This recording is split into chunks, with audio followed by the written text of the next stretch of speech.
Bapa Surgawi, kami akan merenungkan kebenaran firman Tuhan pada hari ini. Tuhan berkati kami, supaya kebenaran firman Tuhan sungguh menjadi rema di dalam kehidupan kami bersama dengan Tuhan. Dalam nama Yesus kami telah berdoa, amin. Shalom, selamat siang Bapak Ibu. Jumpa lagi dalam renungan firman Tuhan kita pada siang hari ini.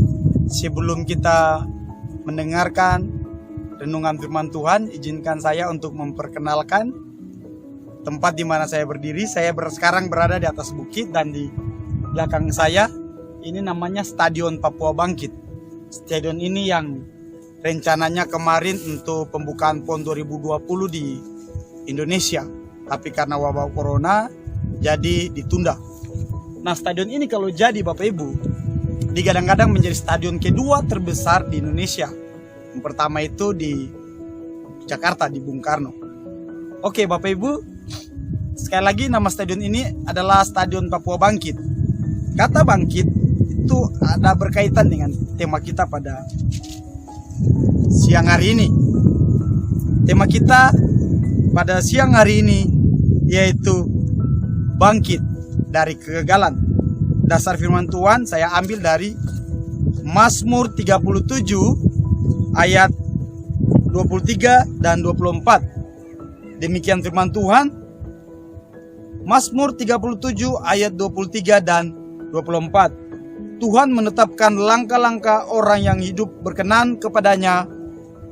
Apabila ia jatuh, tidaklah sampai tergeletak, sebab Tuhan menopang tangannya. Bapak Ibu, begitu banyak orang mengalami kegagalan, tapi tidak sedikit juga yang akhirnya terpuruk, bahkan menyerah, tidak mau lagi berjuang. Karena apa? Karena gagal, karena takut mengalami kegagalan yang sama, karena tidak mau lagi untuk mencoba. Begitupun dengan kehidupan kita di dalam Yesus Kristus, kehidupan rohani kita. Beberapa kali saya ketemu dengan hamba-hamba Tuhan, anak-anak Tuhan, dan mereka bersaksi bahwa mereka tidak mau lagi hidup di dalam panggilan Tuhan. Mereka tidak mau lagi hidup dalam pelayanan Tuhan. Kenapa? Karena alasannya mereka tidak mau lagi mengecewakan Tuhan. Untuk apa? Saya hidup dekat dengan Tuhan, saya pelayanan untuk Tuhan, tapi toh saya jatuh, saya minta ampun. Saya jatuh, saya minta ampun. Saya jatuh, saya minta ampun. Saya terus mengecewakan Tuhan. Saya gagal dan mengecewakan Tuhan. Saya terlalu munafik, sehingga mereka memutuskan untuk tidak lagi masuk dalam panggilan dan masuk dalam pelayanan mereka dengan Tuhan. Mereka kembali kepada dunia lama mereka. Mereka hidup kembali seperti sebelum mereka bertobat. Bapak Ibu, ini menjadi hal yang salah. Untuk itu saya rindu untuk kita mari sama-sama merenungkan firman Tuhan ini dengan tema bangkit dari kegagalan. Ada 3 poin yang akan sama-sama kita renungkan. Bagaimana cara orang Kristen bangkit dari kegagalan? Yang pertama, poin pertama, kita harus sadari bahwa sebagai manusia, kita manusia yang berdosa. Kita tidaklah sempurna. Otomatis kegagalan sudah menjadi bagian dalam hidup kita. Kalau kita mau berusaha bagaimanapun, pasti kita akan pernah gagal. Dan pasti kita akan mengalami kegagalan. Kenapa? Karena kita manusia yang berdosa. Kita bukan manusia sempurna.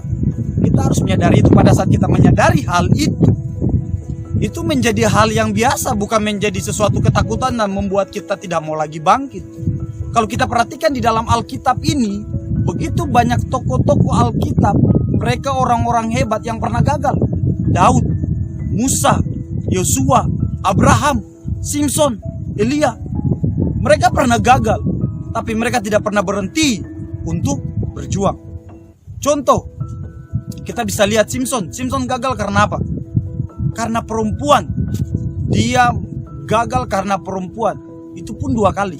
Tapi pada saat dia datang di hadapan Tuhan, Tuhan masih menerima dia. Dia kembali berjuang untuk bangkit dari kegagalan dia.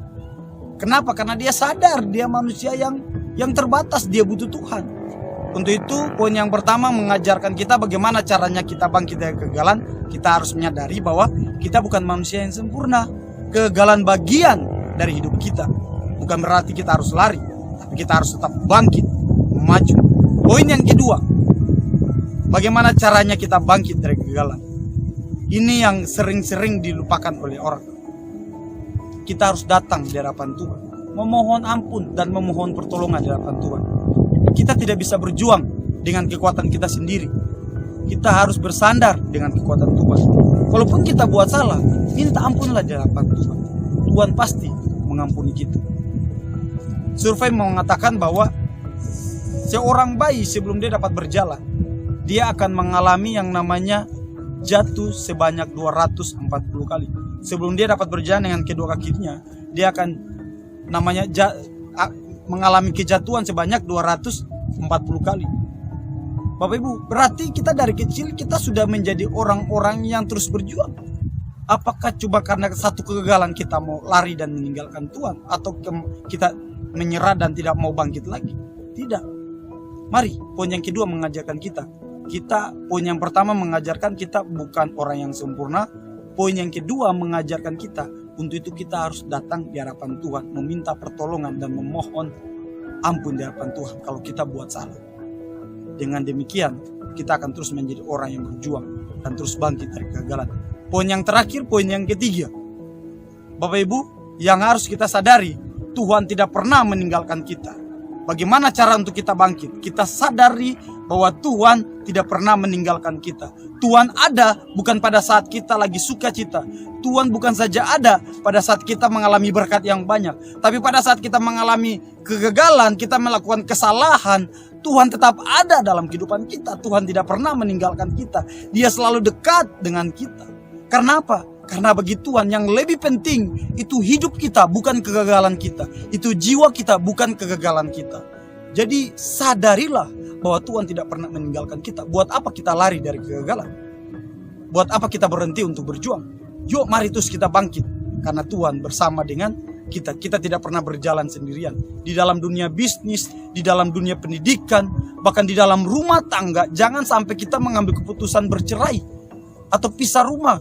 Di dalam dunia bisnis, jangan sampai kita terus terpuruk dan tidak mau lagi untuk mencoba. Di dalam dunia pendidikan, jangan kita berhenti untuk mengambil langkah lebih maju lagi. Kenapa? Karena kita tidak pernah sendiri. Kita pada saat menyadari kita bukan manusia yang sempurna, kita mau terus bersandar dengan Tuhan, memohon ampun dan pertolongan, dan sadarilah bahwa Tuhan tidak pernah meninggalkan kita. Itu poin yang paling terpenting. Izinkan saya untuk membaca satu kebenaran firman Tuhan dari Amsal 24 ayatnya yang 16. Amsal 24 ayat yang ke-16. Sebab 7 kali orang benar jatuh, namun ia bangun kembali, tetapi orang fasik akan roboh dalam bencana. Orang benar akan terus bangkit. Seberapa banyak kita jatuh, seberapa banyak pula kita bangkit. Kita harus terus bangkit dan terus bangkit. Kenapa? Karena orang-orang yang berkenan kepadanya itu tidak pernah dibiarkan Tuhan tergeletak. Tangan Tuhan akan terus ada untuk menopang kita. Jadi Bapak Ibu, firman Tuhan mengajarkan kita pada hari ini, kita harus bangkit. Memang betul sudah banyak motivator yang mengajarkan kita soal hal hidup yang mau terus bangkit dari kegagalan. Tapi hari ini firman Tuhan mengingatkan kita bahwa orang-orang yang berkenan tidak akan pernah tinggalkan Tuhan. Tuhan selalu ada dan memegang tangan kita. Tidak akan pernah membiarkan kita tergeletak dan tidak akan pernah meninggalkan kita. Dan orang benar, seberapa banyak dia gagal, seberapa banyak pula itu dia akan bangkit.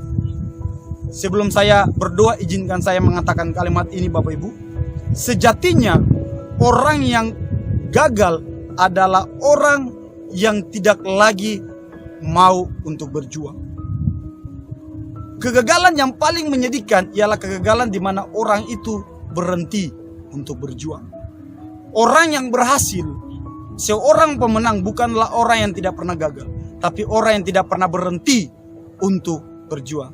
Kiranya firman Tuhan ini memberkati kita semua. Kita berdoa, Tuhan Yesus, biarlah kebenaran firman Tuhan ini terus tertanam dalam hidup kami dan menjadi rema dan menjadi pedoman untuk kami lagi lebih berjuang bersama dengan Tuhan. Kegagalan yang kami alami tidak pernah menjadi alasan untuk kami jauh daripada Tuhan, dan kami percaya bersama dengan Tuhan kemenangan demi kemenangan kami akan peroleh. Dalam nama Yesus kami telah berdoa. Amin.